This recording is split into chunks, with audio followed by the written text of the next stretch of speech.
माझ्या प्रिय बंधूंनो आणि भगिनींनो, आपण मागच्या व्हिडिओमध्ये सूर्यबहारामधले जे श्लोक क्रमांक 49, 50 आणि 51 पाहिले होते. आज आपल्याला जे श्लोक क्रमांक 52, 53 आणि 54 पाहायचं आहे. आता आपण मागच्या श्लोकांमध्ये पाहिलं होतं फिरौनबद्दल, की फिरौन जो होता तो मिस्रचा बादशाह होता आणि त्याच्या गुलामगिरीत किंवा गुलामीत यहुदी लोक राहत होते.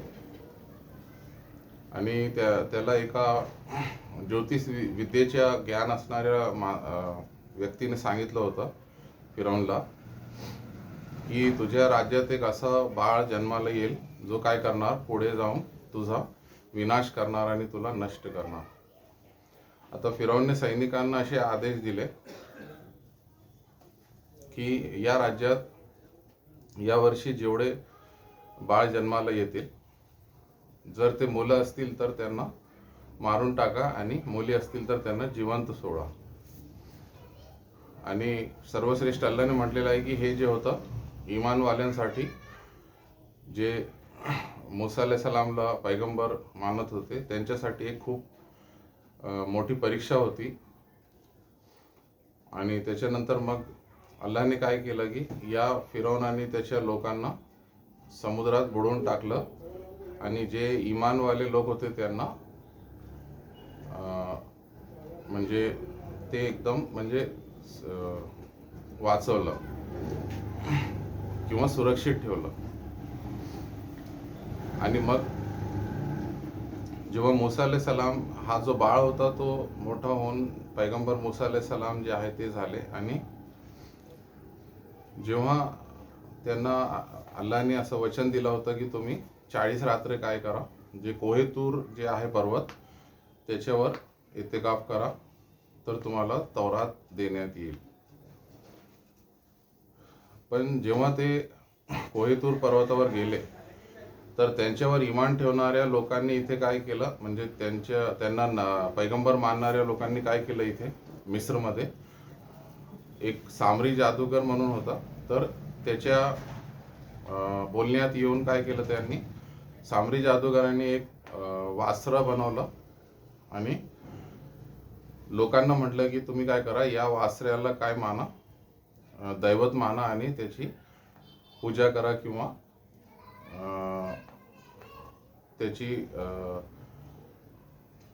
उपासना करा. तर मग जेव्हा मूसा अलैहिस्सलाम परत आले, ते घाबरले आणि त्यांनी लोकांना म्हटलं की तुम्ही काय करा, अल्लाह समोर क्षमा यातना करा, तौबा करा. आणि त्या काळात तौबाचा एक प्रकार हा होता की जेवढ्या लोक, म्हणजे सर्व लोकांनी असं केलं नाही. काही लोक होते जे एक अल्लाची उपासना करत होते आणि त्यांनी त्या वासऱ्याची उपासना म्हणजे त्या वासऱ्याची पूजा केली नाही, त्याला दैवत मानलं नाही. तर मूसा अलैहिस्सलाम म्हटलं तुम्हाला तौबा कसं करायचं आहे की हे जे लोक आहे ज्यांनी वासऱ्याला दैवत मानलं नाही आणि त्याची पूजा केली नाही आणि एक अल्लाहवर इमान ठेवलं, त्यांनी काय करायचं, उरलेले जे लोक आहे ज्यांनी वासऱ्याची उपासना पण केली, त्याला दैवत मानले, तर त्यांना मारून टाकायचं. तर लोकांनी तसंच केलं आणि त्यांची जी क्षमा याचना होती ती कबूल केली अल्लाने आणि त्यांना माफ केलं. तर कारण अल्लाने म्हटलं की या लोकांनी त्या वासऱ्याला दैवत मानून आणि त्याची पूजा करून काय केलं, स्वतःवर खूप अत्याचार केला. आता या 3 जे श्लोक आहेत याच्यामध्ये जे क्षमा याचना आणि तौबा आहे त्याचं महत्त्व दाखवलेलं आहे. आणि असं म्हटलं जातं की म्हणजे जर कोणी कोणताही पाप केलं आणि नंतर मग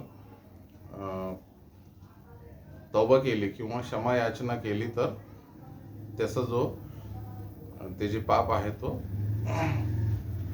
माफ होईल. फक्त हे आहे की त्यांनी मनाने करावी क्षमा याचना आणि परत तो पाप जीवनात न करण्याचा ठाम निर्णय घ्यावा आणि स्वतःच्या पापावर तो म्हणजे त्याला वाईट वाटलं पाहिजे किंवा पश्चाताप व्हायला पाहिजे. आता इथे असं सांगितलेलं आहे की एवढ्या झाल्यावरही अल्लाने काय केलं, म्हणजे वासऱ्याची पूजा केल्यावरही आणि त्याला दैवत मानल्यावरही अल्लाने त्यांना माफ केलं. आणि मग का माफ केलं की त्यांनी काय करावं, अल्लाहचे उपकार मानावे त्याच्यासाठी. आणि पुढे असं सांगितलेलं आहे की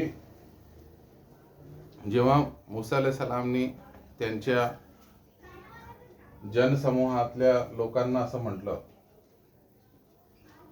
की खरंच तुम्ही अत्याचार केले नाही, म्हणजे अल्लाने असं म्हटलेलं आहे की अल्लाने मूसा अलैहिस्सलामला पुस्तक जे दिली होती, म्हणजे ग्रंथ दिला होता एक तौरात, 40 रात्र पोहेतूर पर्वतवर इतिकाफ केल्यानंतर. आणि तो ग्रंथ जो होता तो सत्य आणि असत्यमध्ये फरक करणारा ग्रंथ होता. आणि मूसा अलैहिस्सलामला काही मोजेजे किंवा ईश चमत्कार सुद्धा अल्लाने अता केले होते. तर अल्लाने का ती पुस्तक तौरात दिली लोकांना? अल्लाह म्हणतात की जेणेकरून लोकांना मार्गदर्शन लाभावे. आता पुढे तेच दिलेलं आहे की जेव्हा त्यांनी वासरेला दैवत मानले आणि नंतर मग तौबा केली, तर अल्लाहने काय केलं, त्यांची तौबा कबूल केली. आणि कशी तौबा केली त्यांनी? त्यांच्या मधल्याच काही लोकांना त्यांनी ठार केले.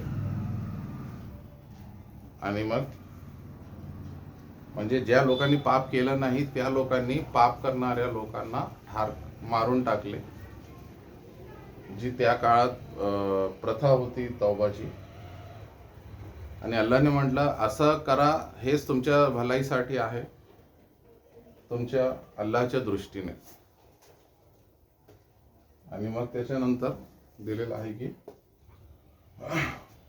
निसंशय अल्लाह जो आहे तो तौबा कबूल करणारा आहे आणि दया करणारा आहे.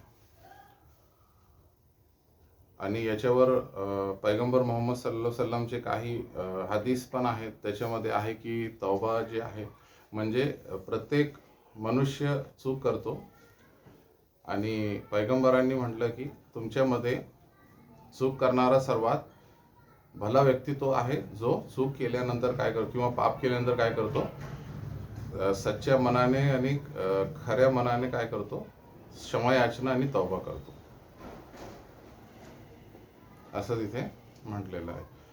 तर हा संदेश होता जे या श्लोकांमध्ये दिलेला आहे. आता पुढचे जे श्लोक आहे 55, 56 ते आणि त्यांच्यामधला संदेश आपण पुढच्या व्हिडिओमध्ये पाहू. आज आपण इथे थांबू.